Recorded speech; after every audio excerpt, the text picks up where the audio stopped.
Alright, first you're going to need some tools.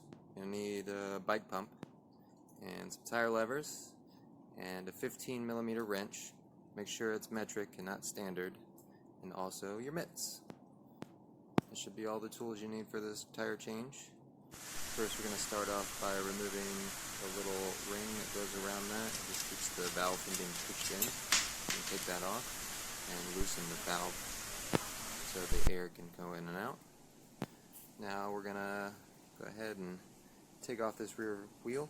Use your 15mm wrench on both of the axle nuts. You can take those both off. There's a little chain tensioner washer thing that will need to be unscrewed in a little bit so you can loosen it up. Chain will slip right off the side like so. And you can kind of just leave that dangling there.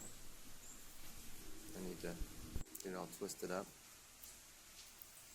So we're gonna, sometimes it'll fight you a little bit. You gotta figure out how to get it off of there, especially with those little chain tensioners. Give it a good shake sometimes. Leave the chain hanging. Now we are going to check out our tire, and we're going to get that pried off of there. So we want to start, here's the valve, and we're going to start at the opposite side of that. We're going to start removing our tire. So,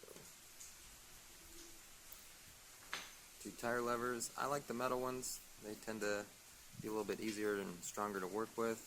We do make some plastic ones that'll work just fine.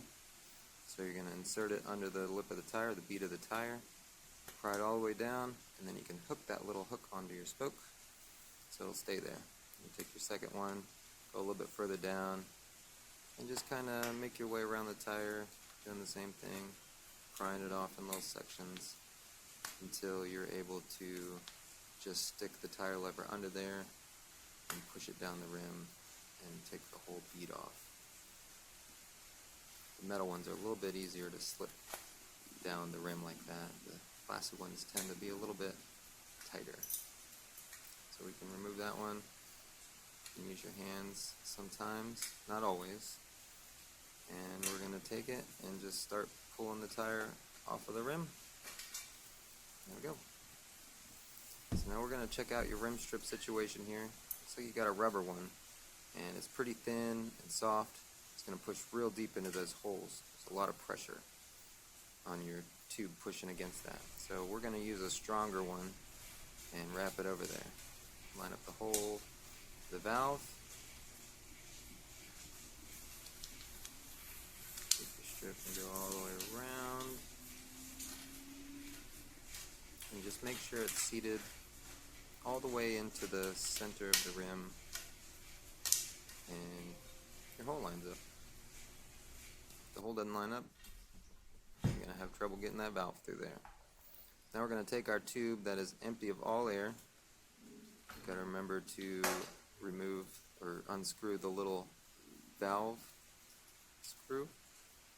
That way the valve will open up. You can see it's nice and loose there. It'll let air in. And we're not going to put a whole lot of air in it at first. Maybe about 15, 20 pounds should be good, or not even, just enough to hold the tube in a nice round shape. So a pump or two of air, close the valve back up so you don't accidentally push it. And then we're going to put our tube that is a little bit full of air into the tire. Just kind of push it on in there. Make sure it's all the way in there where it should be. This is going to help you keep from pinching it when you go to put it back onto the rim, because it stays nice and filled up in there. It's not all floppy and flat. You got it in there. You want it all the way in. It's got a little bit of air in it between both beads of the tire. And then you start with inserting your valve. Now you got 2 beads on the tire. We're going to start with one whole side of the tire first. So you want to make sure that you don't start putting on 2 sides of the tire. Start with just one. I like to kind of lay it flat. There's one bead, there's two beads. We're going to start with the inside bead. Work it from the inside and just slide it on around the entire rim. And so we got one side completely on the rim and one side of the tire, one bead of the tire completely off the rim. One side in, one side off. Now we're going to start putting the second side of the bead on there. That's why it's good to have a little air in your tire right here, because when you go to put it back on, it can pinch. So we start, probably opposite the valve, because it's a little bit easier. You don't have to work around the valve. And just start sliding that second side of the tire in. All the way around. You got to hold it with one hand and work around it with the other. Doesn't slip off as you're putting it on. When you get to the end, where the last little bit needs to go on, it's going to get a little tighter. So you got to use your thumbs. Do not use a tire lever to try and lever this tire back on. That tire lever is going to pinch your tube inside of there. So use your thumbs, push it on, kind of roll it over if you need to, and it should pop right in there. There you go. Alright. Now, our valve's a little short here. I'm going to open up the valve, try and get this pump to attach to it. Looks like the valve's a little too short. There's not air in the tube, much air in the tube, so it's not pushing that valve out very far. You got a deep rim. So what I'm going to do is attach this little adapter. It'll kind of act as an extension. It's not long enough to grab it, so it's just going to pop off as you put air in it. I'm going to use this little adapter, make sure the valve's open, screw it over top, and then I got something to work with. I'll give you a couple of these too, you can keep them if you want. It's a Schrader valve adapter, so it'll adapt it to work with the other kind of pump if you don't have a pump for a presta valve. You can slide that on there, it locks on, it grabs it pretty tight, and we can start pumping away. Now we don't want to put too much air in it at first. We're just going to fill it up about 20-30 pounds just so it holds its shape. We can check out this tire. We need to make sure that the tire is seated properly on the rim. See how it's kind of tucked under a little bit right here. Make sure it's nice and even. You can use your fingers to pull on it. If you got enough pressure in there, it'll pop right into place. It's so that the lip of the tire will grab onto the lip of the rim and kind of locks on there.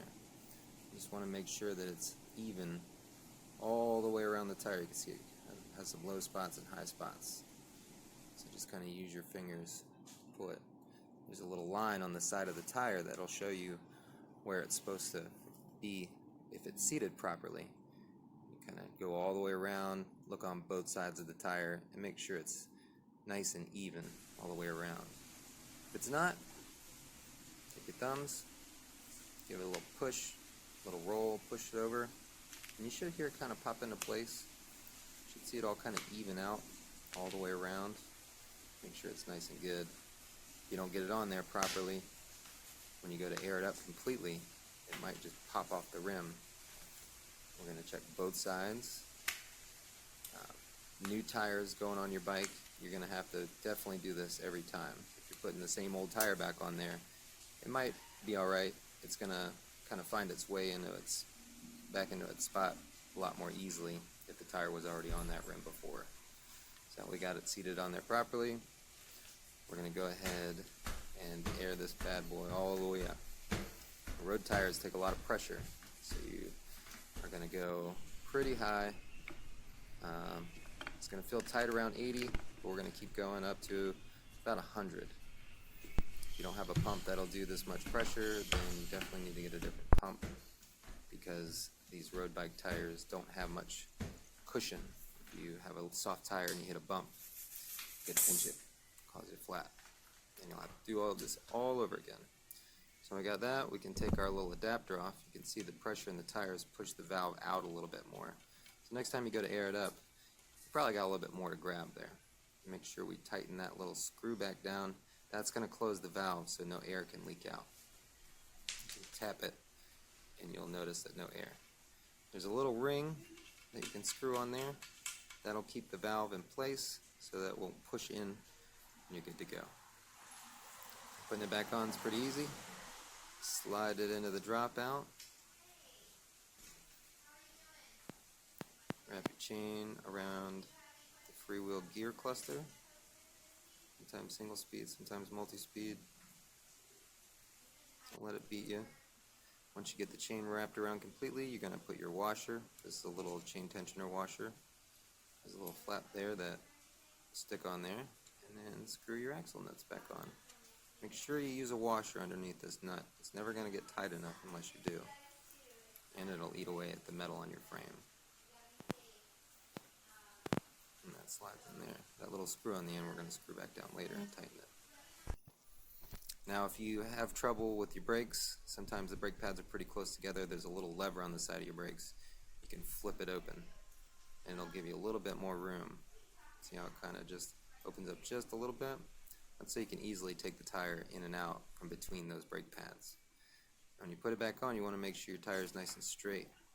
Grab it with your fingers, hold it in place when you tighten those nuts down. Sometimes you can push on it right here, but you want to make sure that you got it nice and even. I like to put my thumb or finger in between the tire and the frame and make sure it's nice and even. Lock those nuts down, chain's nice and tight, you're ready to rock and roll.